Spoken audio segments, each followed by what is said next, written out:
This episode is sponsored by JDAQA Software Testing, your scalable solution for manual, automated, security, and performance testing. Check us out at jdaqa.com. And with that, let's get on with the show.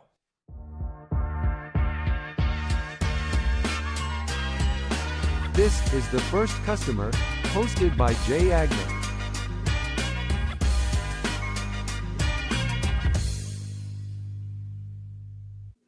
Hi, everyone. Welcome to the First Customer Podcast. My name is Jay Agnew. Today, I am lucky enough to have a very, very special guest. The most special guest that we've ever had.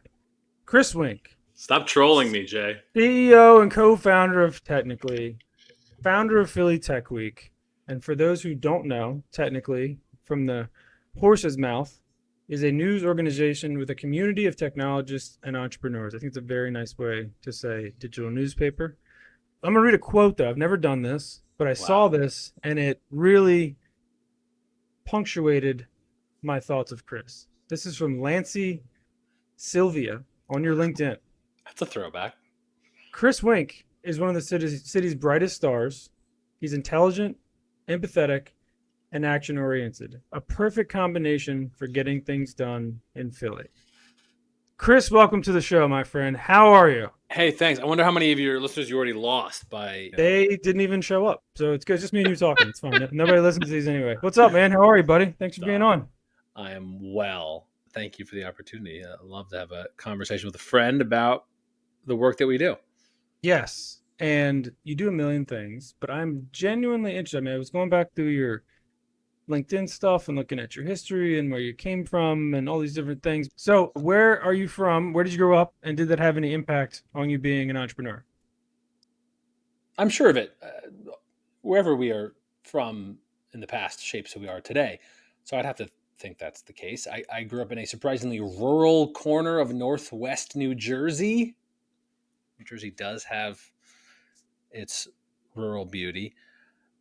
I grew up in a small town, and that means both I was probably exposed to a lot less. I had no entrepreneur clubs or robotics clubs type stuff growing up. So I think I had probably less programming growing up. That meant I missed out on being exposed to that early. I don't come from an entrepreneurial family. I don't come from a family of people who were in or around technologies, so that's not really anything that was in my experience, but I think probably there's an element of service perhaps that runs through. That is certainly something that always has been in my head, and really I more properly think what I was introduced to without realizing it was a foundation that got me into journalism. My parents had no journalism background either, but my mother was a teacher. I knew you were going to say it. I knew you were going to say teacher. I knew it. All right. I knew it. Intuitive. So many entrepreneurs have teachers as parents. I swear there has to be some connection. Has to be. I didn't know that. 70%, I would say, the ones of these 150 episodes. It is a strikingly large number. So I would love to. Do you think? I mean, what did that look like at home? Like, did you have some higher bar of like academics that you had to go for? Were you more kind of like driven through education? Did you have a higher appreciation? I mean, I know we're not all like super appreciative of the things our parents did when we were kids. Like, we didn't really understand what was going on. But looking back, do you think by osmosis there was some sort of like goal-oriented kind of academic education stuff that was instilled in you through your mom as a teacher? I think with literature, so it's more, I think, writing and reading probably was more the connection. Math and sciences were less. My mother was like an elementary school teacher, so it wasn't specialized. But yeah, I often think my journalistic background comes from a mix of my dad can talk to anyone and my mom loved questions. So I think put those two things together, and though I didn't have the language for it when I was growing up, so it got me into journalism. I think my entrepreneurship career is a messier, stumblier thing, but introduction to service is probably somewhere the keystone that is formed then. Got it. And what did journalism look like for you when you were kind of growing up and you were going to school and going to college? And were you like, I'm going to go be a journalist? Was that your goal? Not at all. In the similar spirit, looking back, my high school, none of my schools had like school papers or anything. So I think that's something that I missed, that opportunity being at pretty small schools.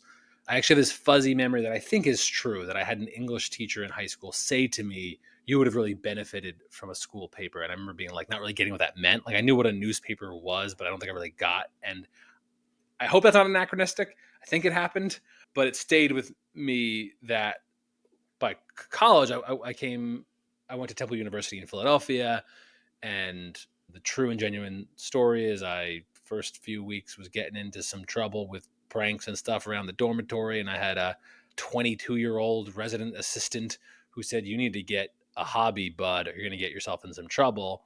And he was active in the college newspaper. I didn't even know that was a thing. He invited me over to the college newspaper, and it clicked. I thought it was like such a cool group of nerds, and I thought the vibe was dope. So it was very much Temple University and going to a big school that exposed me that, oh wow, actually our college paper, it covers important and interesting stuff. That lit me Hmm. up. I was interested in writing and literature in high school or even farther back, but I didn't have the application of journalism. Was not something I was exposed to. It was a small newspaper in my town, and that mattered, but I don't think I had all the language for it yet. And my parents didn't have that language to give me either. Hmm. And what stories or types of stories in a college newspaper did you find to be genuinely interesting or genuinely appealing to a college crowd? It's a very specific, like weird band of time of like 18 to 22-year olds or whatever the number is. But like, what was hot back then? Like, what actually got people to pick it up and read it?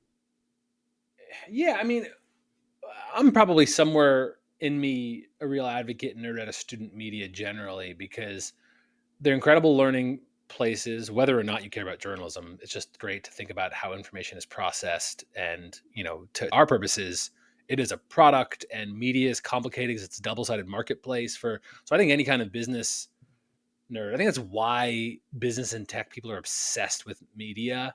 They're obsessed with podcasts and websites and series, and they all have criticisms and thoughts about media and journalism. I think it's inherent because the media, like a business model, is complicated. It's double-sided marketplace. It has prestige to it, but it has very difficult unit economics. There's a lot of stuff that I think people love. So I think student media is powerful because it's a really great learning lab for people with a lot of different experiences. Marketing, early web trends. Like there's so many things that it can intersect with.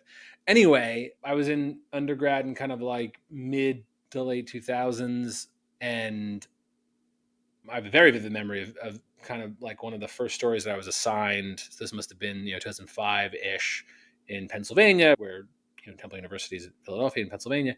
There was kind of what was then called a legislative pay raise scandal. But basically, looking back, it's a little bit of a gotcha report, if you ask me. But there, literally an overnight session, state legislators voted a relatively large pay raise for themselves. Whether or not you think it's good doesn't matter.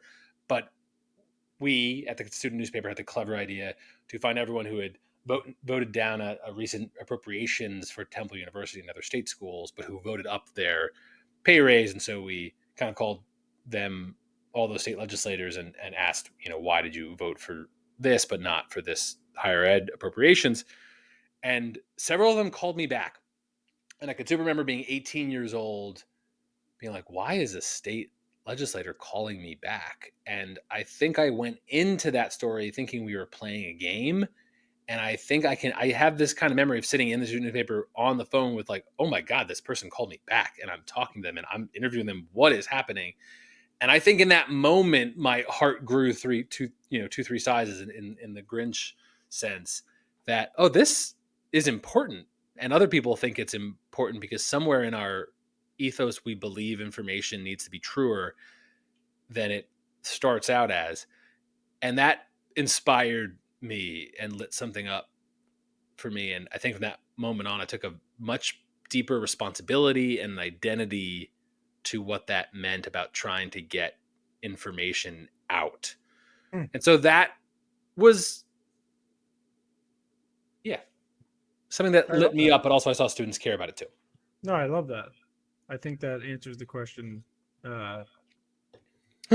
Good. Blanket around it. It was like enough. It was more information than I asked, but it was still all relevant. I feel like that's you in a nutshell. So let's fast forward a little bit. Let's get to where you start to think about your own thing. You know, where were you mindset wise? Where were you physically? Where were you, career wise? Why did you start to think that spinning off your own digital technology news outlet was a good idea?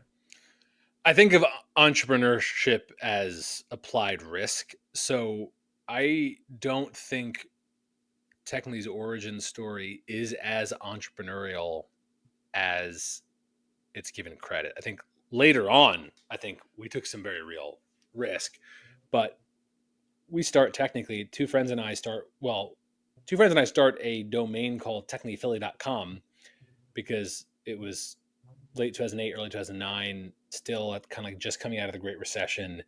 And we thought we were going to get newspaper jobs. And so we were some of the last dummies knocking on the door of newspapers after the Great Recession. And these two friends and I both were beginning to understand that we may have made a terrible career choice. And so what started as technically.com was very much in a kind of act of desperation that we didn't have a lot to lose.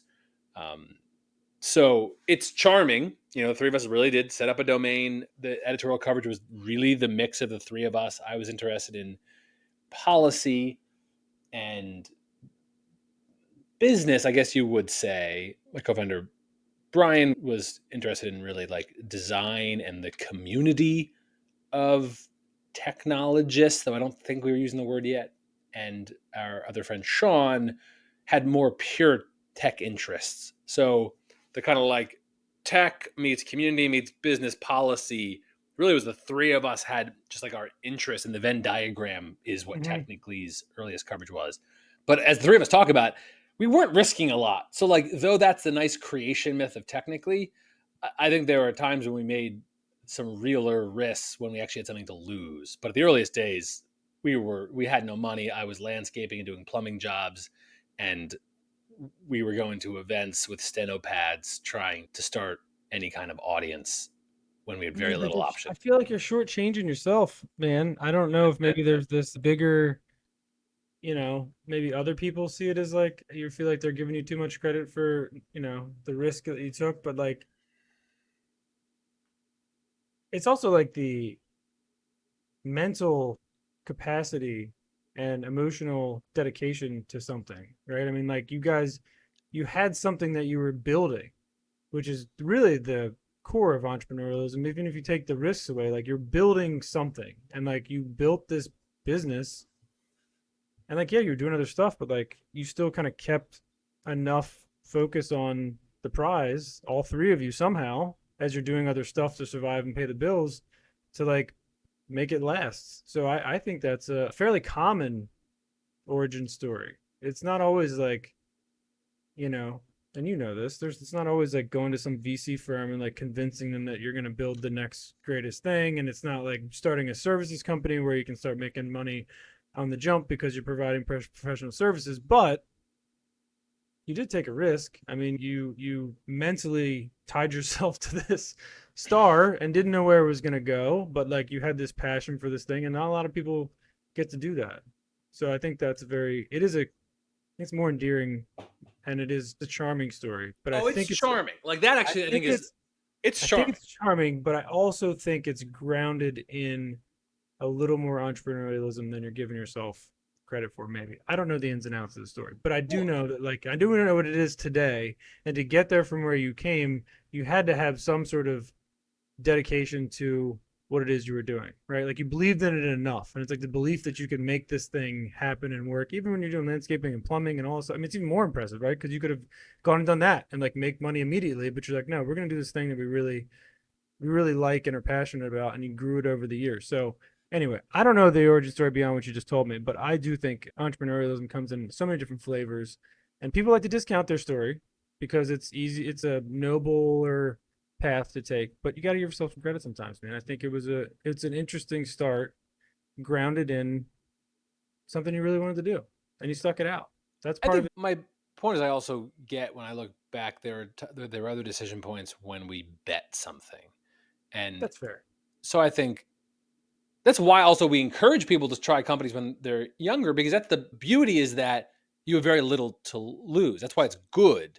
I like the other story that you and I both know is super common. Now I can look back and I can see. It's like in college I was literally like buying stuff and reselling it around the dorm, and I was cutting haircuts, and I was doing haircuts in the bathroom on Saturday mornings. Like, I wouldn't have had. I wish I could talk to me then, but I don't think I would have described that as entrepreneurial. Like, I think the word that in the last 10 years we've used is kind of hustle.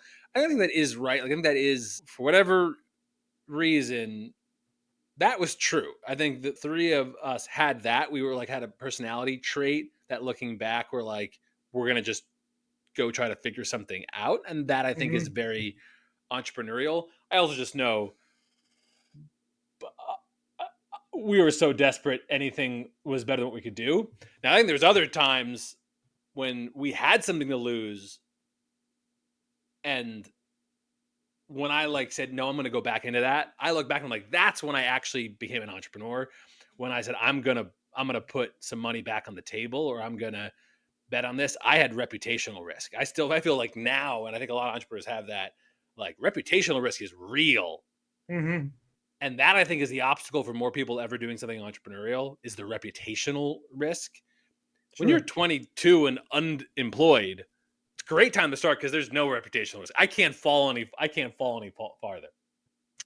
Yeah, but you're also not going out and like just going to work for somebody else. Like I would say that's the I couldn't get vast. a job, Jay. I think the point I is that mean, I I would have think taken you one. could have got a job somewhere, right? Like that's the point, right? I mean, if you look at it from a context of somebody who says, "I'm too afraid to go out and even try it," right? And like I think there's a line there somewhere, and I mean, look through human history and look through the percentage of people who start a business versus just the people who go do normal 9 to 5 jobs. Nothing against that at all, but like it's a very, very, very, very small percentage of people who have done that. So like there, that in and of itself, and yes, have you matured your entrepreneurial spirit and taken risks and gone, do all these things? I totally agree with, but I do think that just the dedication to really stick with something that, like I said, you could have done whatever you're doing full time on the side. I know you want to move on, but let me.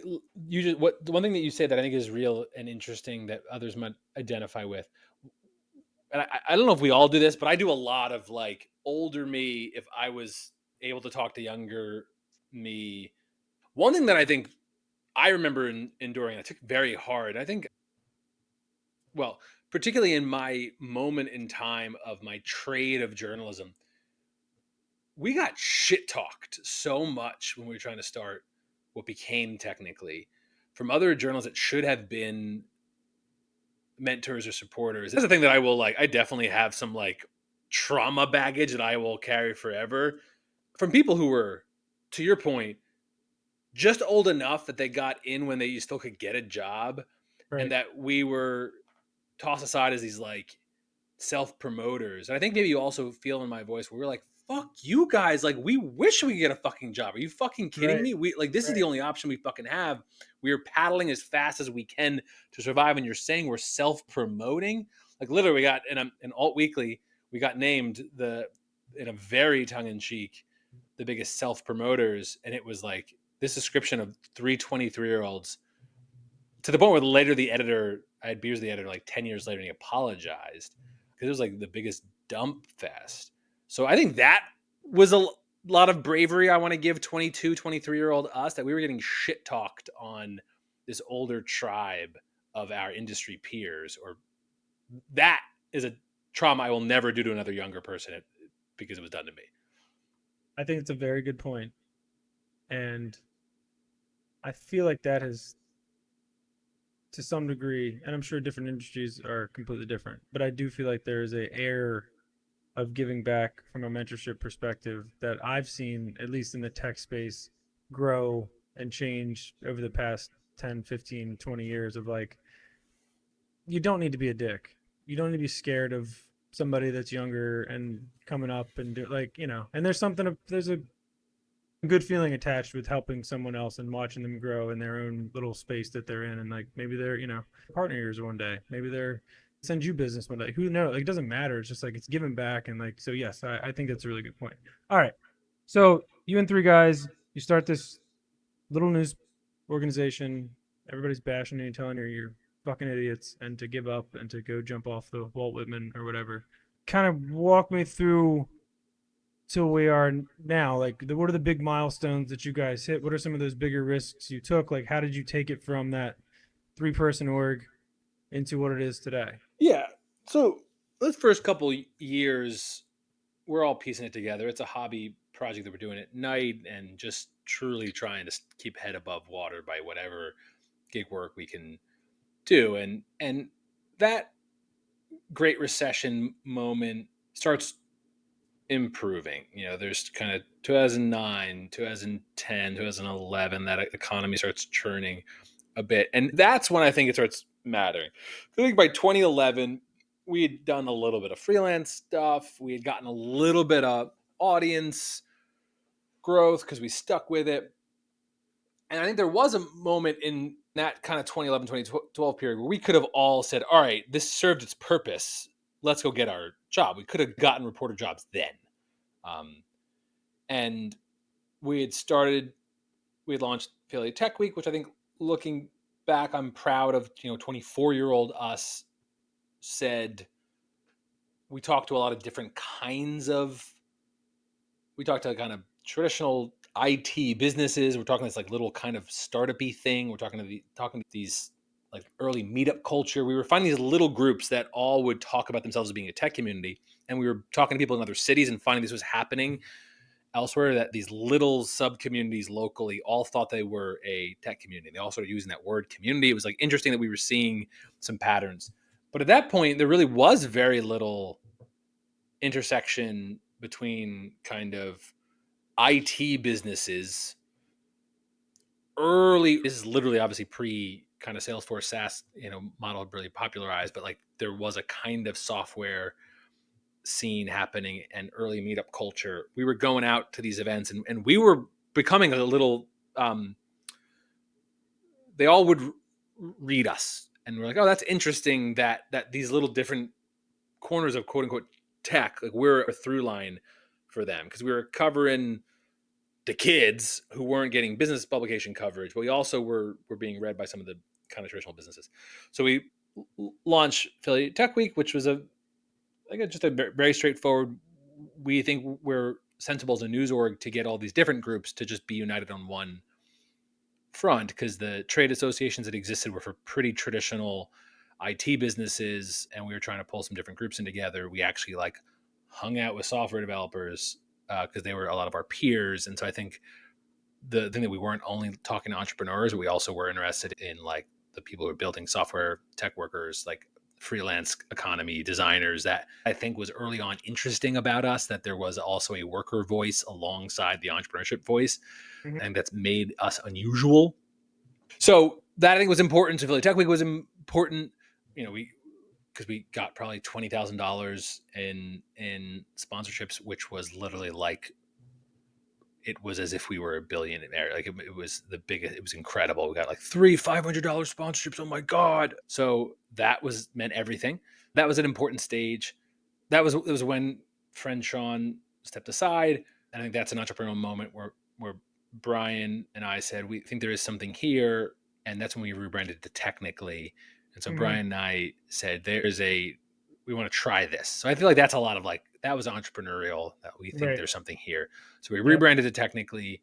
We expanded to Baltimore, hired kind of the first couple non-founder people, started selling some sponsorships, a little bit of advertising, started doing more regular events. In 2010, 11, 12, we're getting $1,000 sponsorship here and there to host a happy hour. And we do a lot of those. And we were basically able to throw little parties, and it was before there were a lot of like regular meetups, and we were the meetup, especially in Baltimore and Philly. We were like early on in that stuff, and that became, and other stuff started spinning out in both these cities. Entrepreneur Expo out of Philly Startup Leaders, we work with that early PSL team that happens during Philly Tech Week for the first time, and stuff splintering out of that, and that felt very much, and then it became like a national story. The 2010s became a giant flourishing, and we expanded to other cities. We basically did city expansions in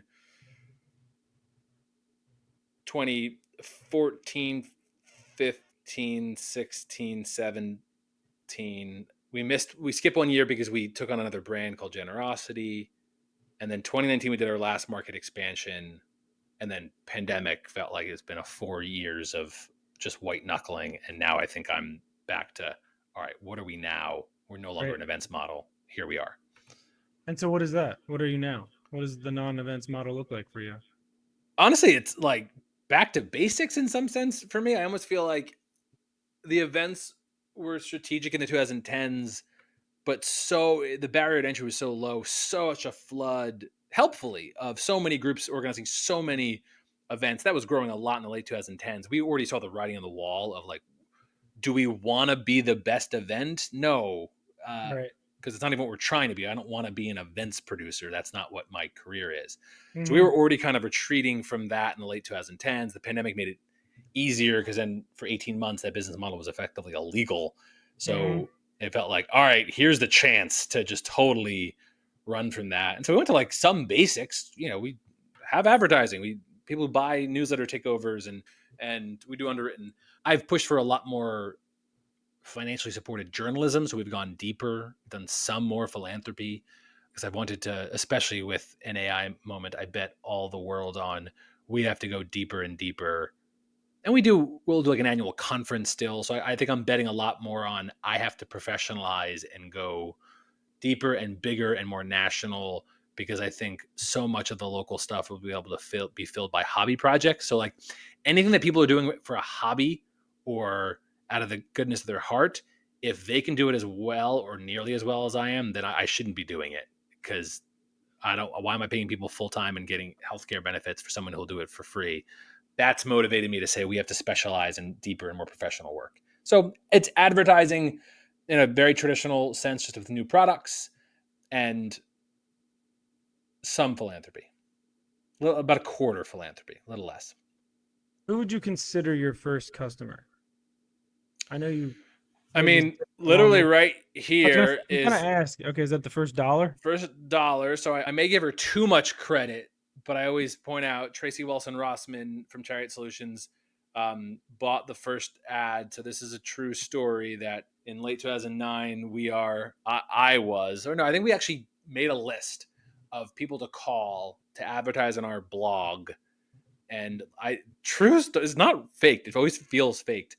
We were so far off the mark that we were like, oh, a lot of entrepreneurs and tech workers go to bars. Maybe bars should advertise on our website. So I remember calling like these like Irish pubs and just cold calling them, and they'd be like, hey, Kavanaugh's, and I'd be like, is the manager there? And they'd be like, sure, what's going on? I'd be like, I want to tell them about my website and whether you'd like to advertise specials. And so I did like 40 cold calls to bars, and obviously every one of them were like, what? No, I don't want to advertise in your site at all.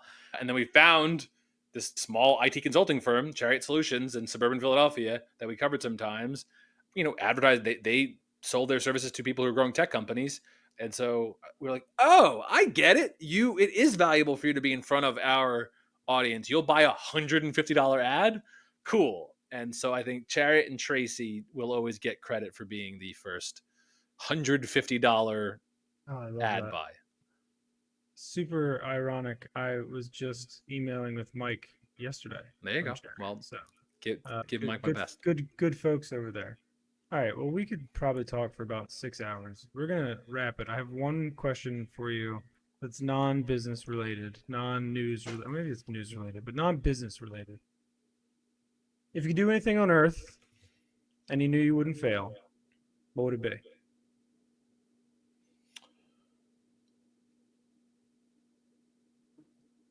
It'd probably be writing the right book. What does that mean?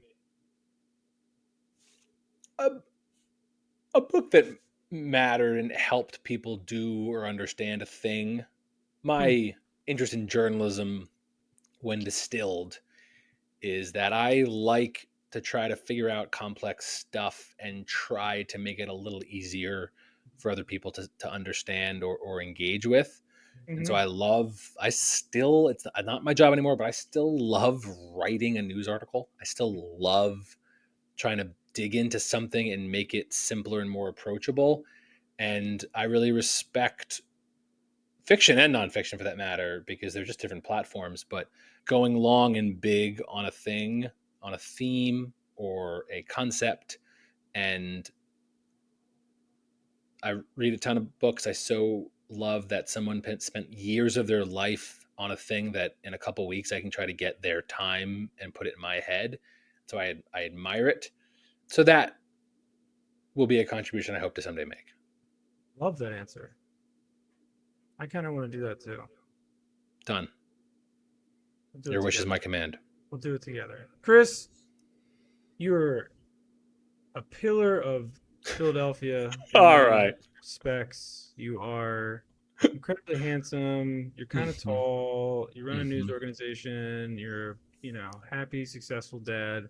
People could just say that you have it all, my friend, and I think you Uh-huh. do. I think I'm a little partial because, like I said, my mom ran the newspaper growing up, so I It's think true. I feel a little bit of connection there too. But honestly, man, one of the most genuinely cool people in the city, and I cannot thank you enough for your time. I want to have you back on because I feel like we could talk more and more and more about stuff, and maybe people would care, maybe they wouldn't. But how do people find you directly if they want to reach out and say, "Hey, Chris, that thing you were talking about resonated with me"? How do they reach out? My email is just chrchris at technical.ly, technically. But at the moment, the social platform that I've migrated to after all of the social changes the last few years is the LinkedIn.